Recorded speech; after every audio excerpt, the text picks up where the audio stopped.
Hello, beautiful weirdos. I am so excited that you are here on my channel, and welcome to Makeup and Mayhem Fridays. On Fridays, I do my makeup and I tell you a little ghost story. Usually has a little bit of murder, a little bit of history, and some ghostly story to it. So I hope you will love it as much as I do, and you will join me. If you love paranormal, this is right up your alley. So without further ado, I'm going to jump right into it. Don't forget to like and subscribe to my channel for more on Makeup and Mayhem. So let's go ahead and jump right into it. Pennhurst first opened its doors in 1908 to the mentally and physically handicapped, and it also included immigrants and criminals and orphans. They just bunched them all in there together. They were either court appointed or they were dropped off as a last resort, only place they could go by their parents and guardians, or so they felt. Pennhurst functioned almost completely independently from the community and the rest of society. The facility could operate without any interaction from the surrounding community, and that was pretty much how the community wanted it. They didn't want anything to do with them. They were seen as the outcasts. By the 1960s, we're jumping way ahead here, but I've got a lot of stuff to cover for you guys. By the 1960s, Pennhurst housed 2,791 patients or residents. They usually were called children, even though many of them were well over 18. That was well over their capacity, about 900 over capacity, or that they felt that they could reasonably care for in that facility. 9 of them were doctors. So imagine 9 doctors for all of those that were there. And then there were only 11 teachers. And the despicable thing about that is that only out of all those teachers, none of them were trained in special education or any type of rehabilitation program. So the patients weren't even receiving the education that they should have been receiving there, or that they were promised to have received there.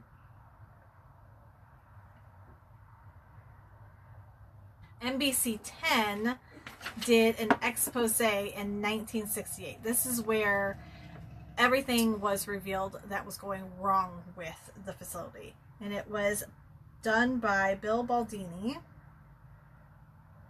and he worked tirelessly and effortlessly to get this out to the people. He spent 5 days, him and his crew spent 5 days working around the clock at the facility to get all of the details and film everything that they possibly could on these children, the facility, and the doctors as well.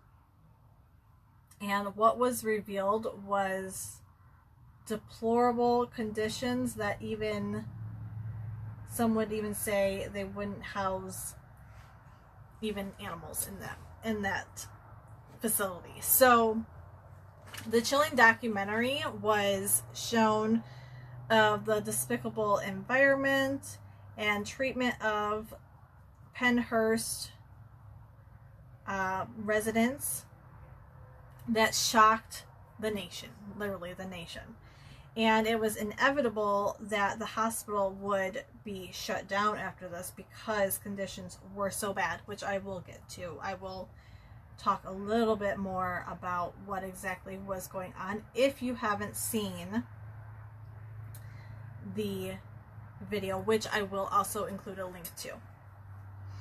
But the doors didn't close for another 2 decades. They didn't close until 1987. And things continued to develop as well as get worse. So what were some of the things that the patients had to endure while they were there as far as the treatment towards the patients. And I'm going to try to be really sensitive in this area because the amount of abuse and neglect and care that was given to these patients is monumental. But I also know from my research that there were many nurses, doctors, caretakers that went above and beyond, which I will also discuss.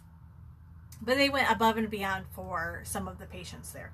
So I want to cover all of it and give respect to all of it as well. So I'm going to start with the neglect. And if this is not what you want to hear, then go ahead and skip ahead, and I will duly respect that. So, as we know, with horrible, deplorable places such as this, there are things that go on that are just inhumane, and that's how they get their reputation, or they've gotten their reputation. So some of those things would include patients regularly being drugged, patients regularly being restrained. And I don't just mean like restrained for a few minutes. Some of them were restrained for months at a time. I read of one patient that was restrained, I believe it was somewhere around 2,000 hours out of a month. And it was due to her own personal self-harm, but there should have been, areas of rest, times of rest, and times for her to have the care and other things that she needed where she wasn't being restrained, and that just wasn't happening. The other thing was that patients were regularly beaten. They were bullied by the caretakers, they were bullied by doctors, they were bullied by other patients, and no one stepped in. The other thing was they did something called degrading their patients. And this is just, I can't even barely talk about it, but, and it's not even some of the worst. I haven't even gotten to that yet, but what they mean by they degraded them was a lot of the patients there, or the patients there had different IQs, different intellects, all of that. And what they would do is they would, if a patient was being troublesome or was not being compliant, then they would take that child or adult from their section of the facility, and they would put them in an area in the facility with those who were basically under their intellect.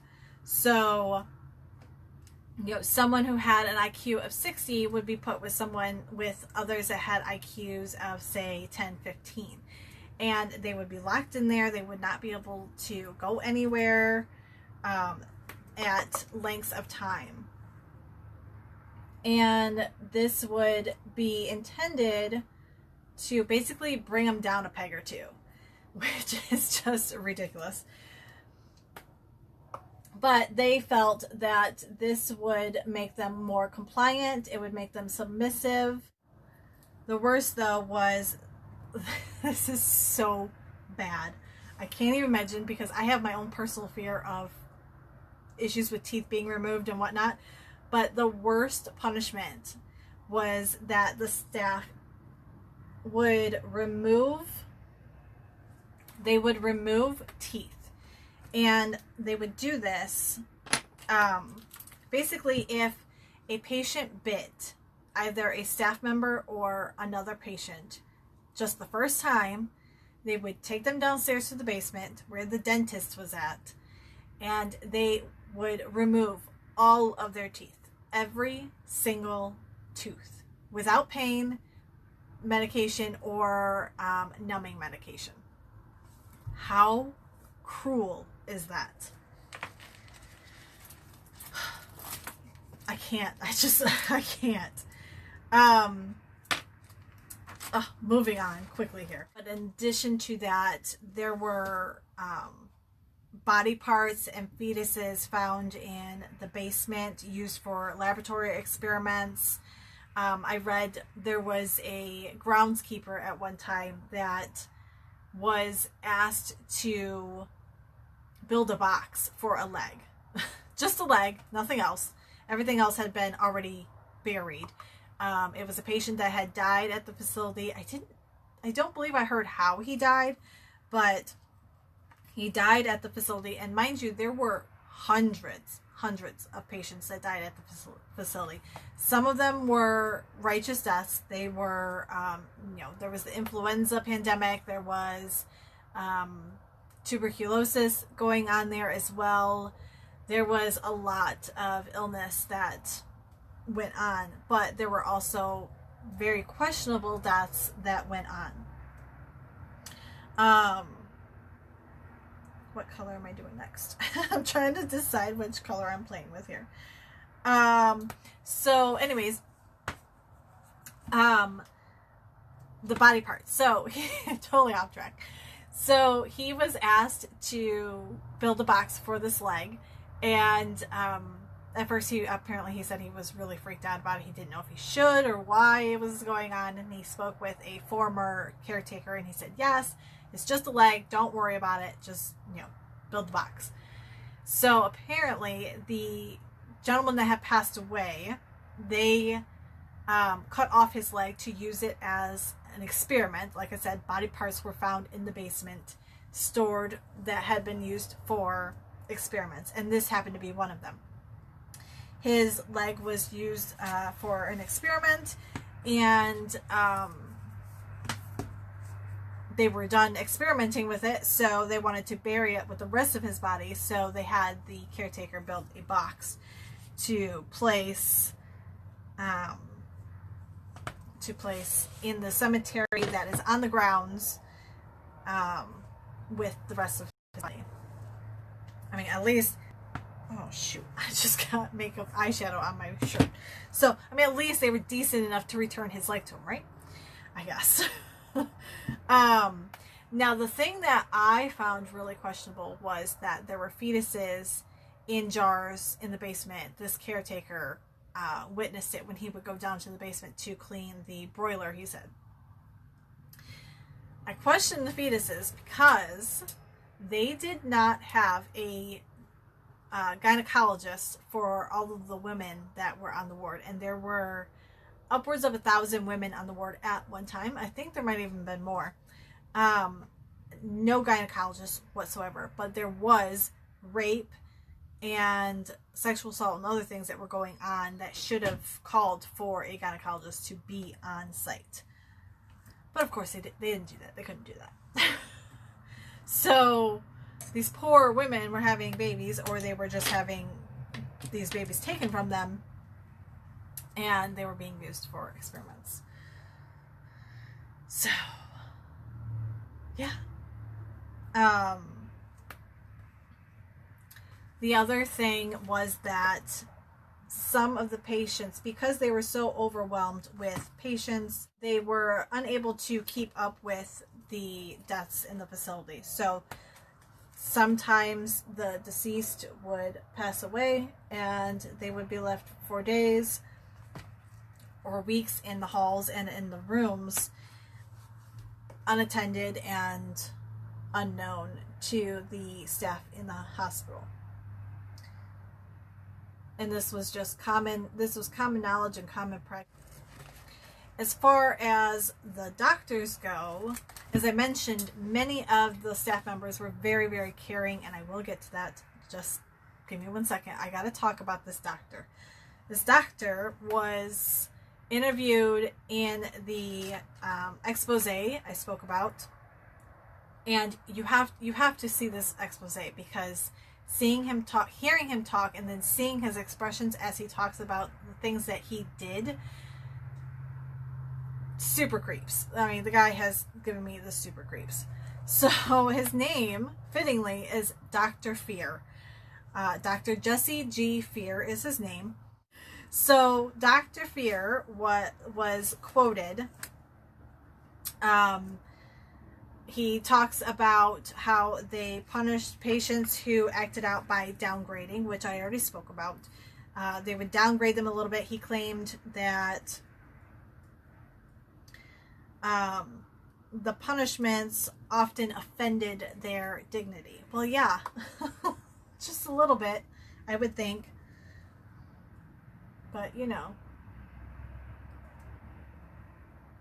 So, he also, in the video, you will see him talk about a, excuse me, he will talk about a patient or resident by the name of Ernie. Ernie would act out against other, usually act out against other patients in the facility.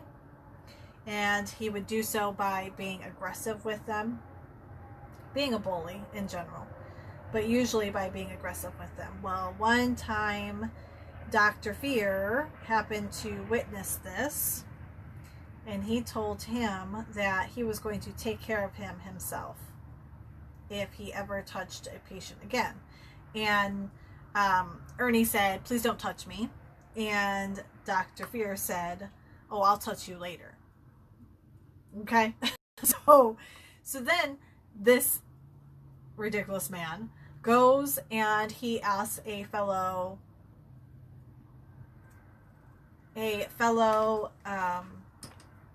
staff member of his, and he asks him, "What is the most painful injection I can give this patient without causing severe harm?" Yeah, he went there. So then later he gets Ernie and he forcefully injects him with this severely painful injection. We don't know what it was, but we know it was something to cause him severe pain. And when he's talking in the interview, he says that he forcefully grabs him, but he says, "Oh, no, I wasn't forceful about it." Like, he tries to cover it up real quick, but like, dude, it's already been said and done. Like, you've been caught. So then he smiles at the camera when he says, "He really hit the ceiling over that." That's what he said. He's like, "Oh yeah, he really hit the ceiling over that." Like, he was all proud of what he did to poor Ernie, who just was wanting attention and help, which was the majority of the cases in that facility.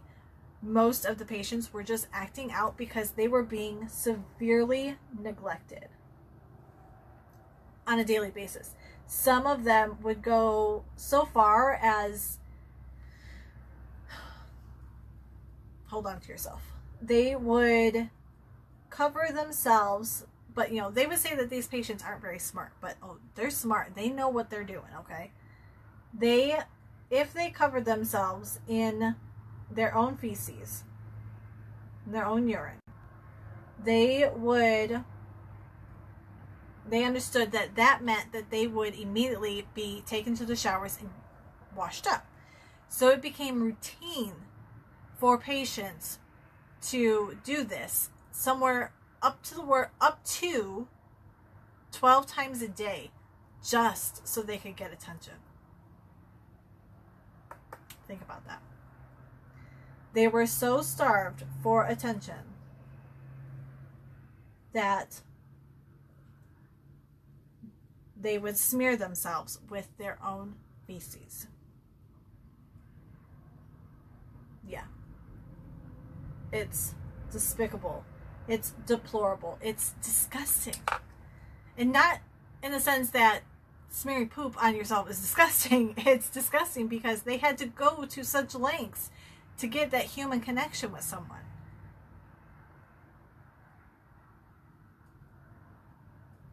it's just, it's heartbreaking, honestly. It's heartbreaking. So there were several nurses or staff members that would take, I guess I'm not really sure how this worked out, because I don't think that this would fly nowadays, but they would take some of the patients that they were most close with, because it changed on a daily basis who you were working with, where you were working in the facility.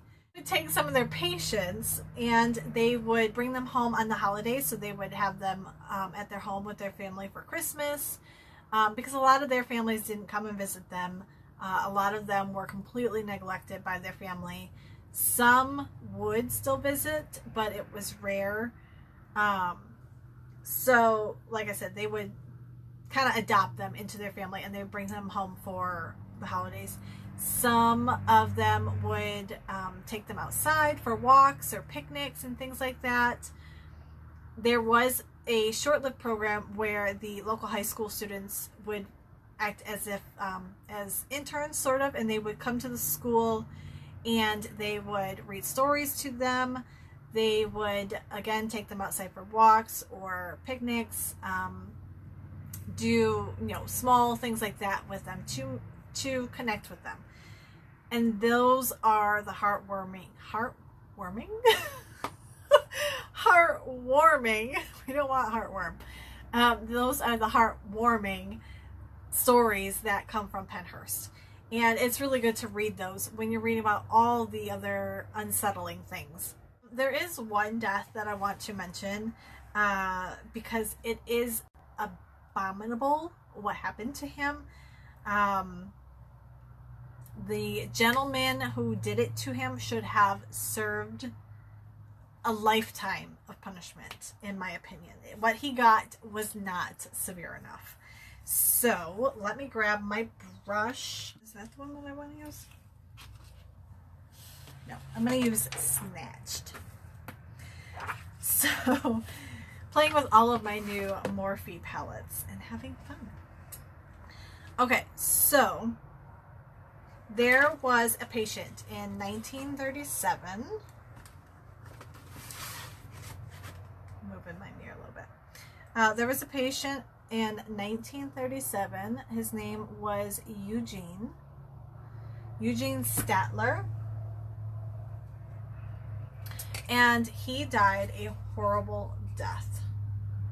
I don't know how old this gentleman was, but judging by most of the deaths there, he was likely under 18.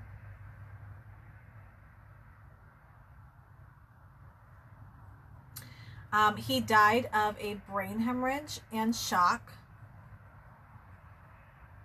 Now here is what happened. He was being questioned by an attendant for allegedly stealing 95 cents. Yeah, 95 cents. And this resident, his name, I'm leaving out, his last name was McGraw.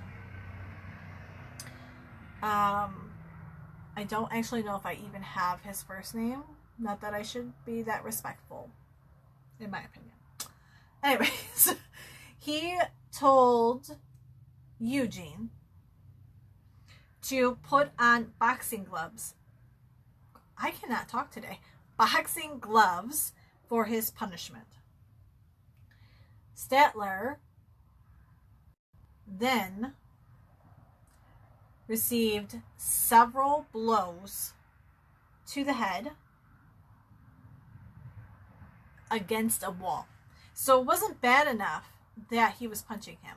He was punching his head into a wall repeatedly.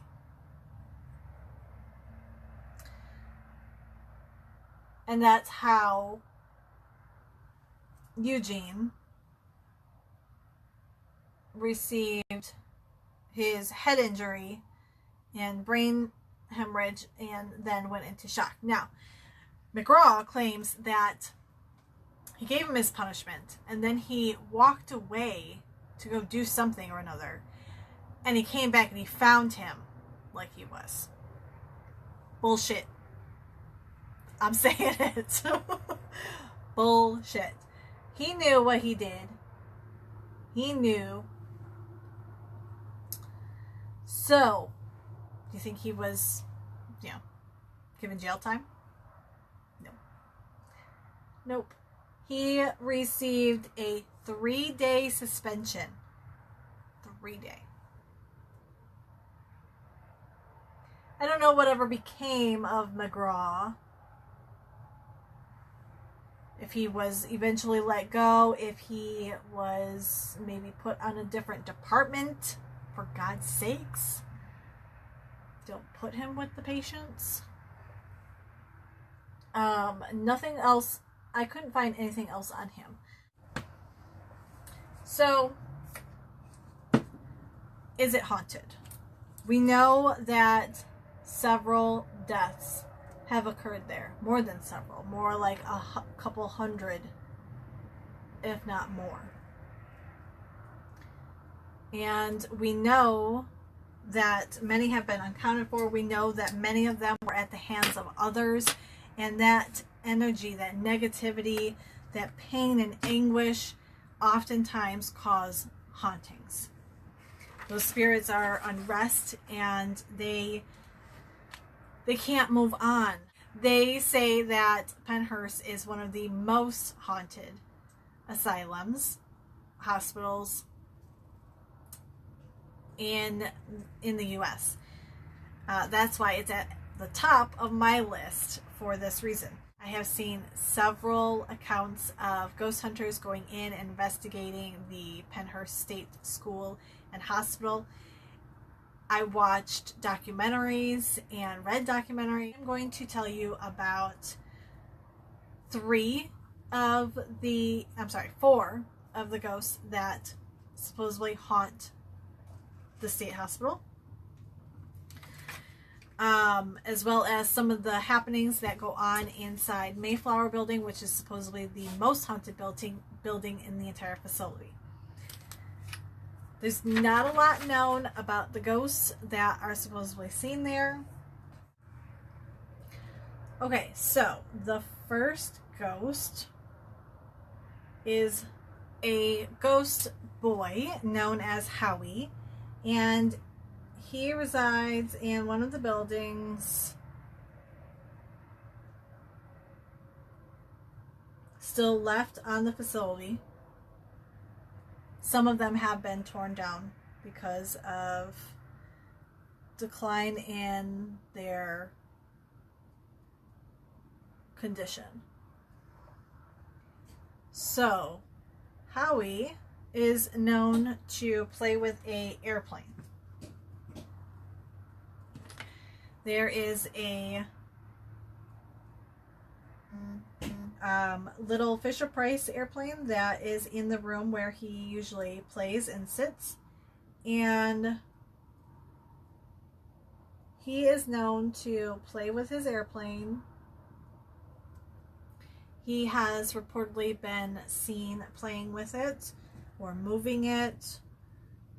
It's also been said that he doesn't like others playing with it, although he's never been angry or tried to be aggressive in any sort of way.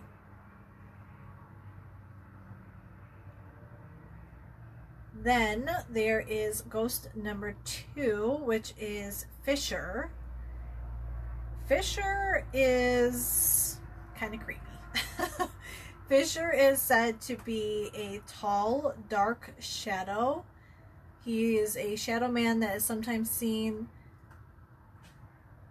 I want to say he's been reported to be seen in the Mayflower Building, but don't quote me on that. I literally read way too much stuff because I can't remember which building he was in. But I do know that he is seen to follow people down hallways or stand in doorways and he just seems he doesn't seem to be aggressive, but very foreboding, and just be cautious with that one. And then there's literally like nothing known about number 3. All we know is that ghost number 3 is a girl. She's a girl ghost, and she haunts the halls. That's it. That's all we know. That's all I got. And then there is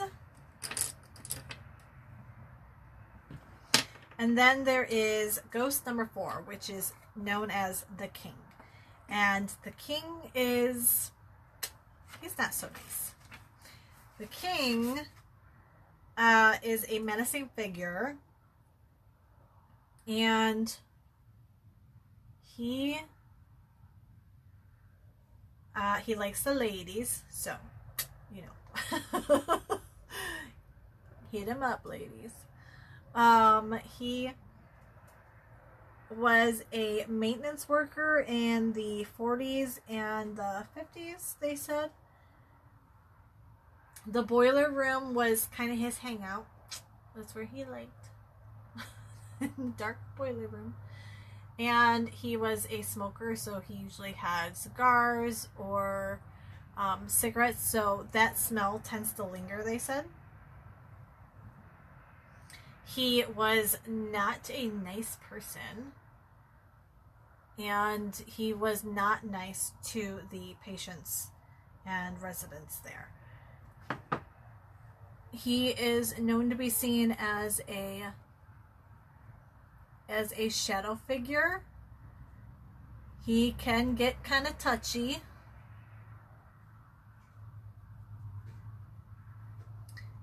And he, like I said, he's not very nice. He can be menacing in the sense that sometimes you will feel pinched or touched in some way. Some have even claimed to feel like they're being choked. This has been reported a few times by a few different people. So either take that seriously or take it with a grain of salt, whatever you want to do. I personally would not be hanging around to talk with the King, because I don't want to be choked.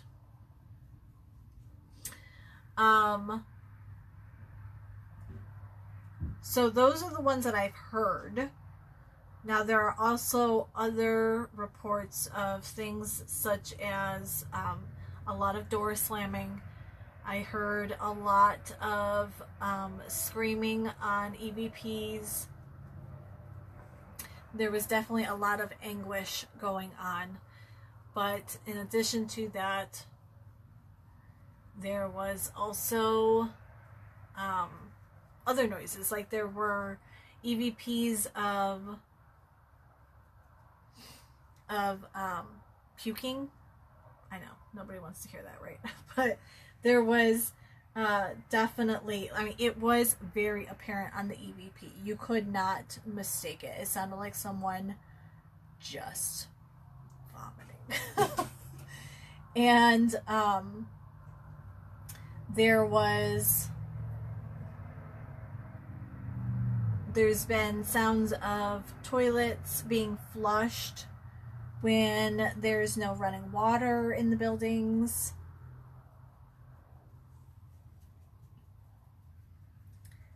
Obviously, footsteps, a lot of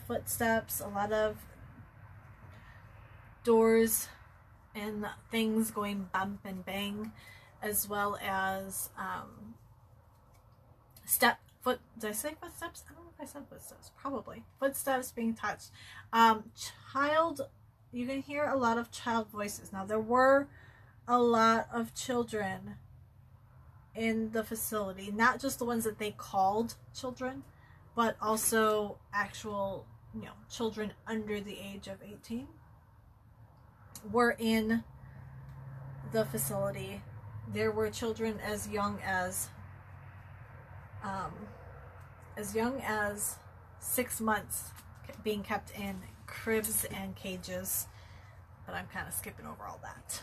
There is also reports of a nurse dressed in old-fashioned attire that has been spotted as well. I will be posting pictures, links to some of the documents that I found that really detail some of the things that went on there. So if you like to dig into all that stuff like I do, definitely check out the links that will be listed in the description, because it is worth it. So in 1986, the facility closed. It closed between 1986 and 1987. So that's pretty much everything that I have on Pennhurst right now. I will include the additional document links and pictures and other things into this video for you guys. And those who are in my Paranormal Pretties group, you guys can find exclusive information in there. I will post that later today. Well, that concludes Makeup and Mayhem on my ghostly story this week. I hope you will join me next week for another story and another makeup look. Bye guys.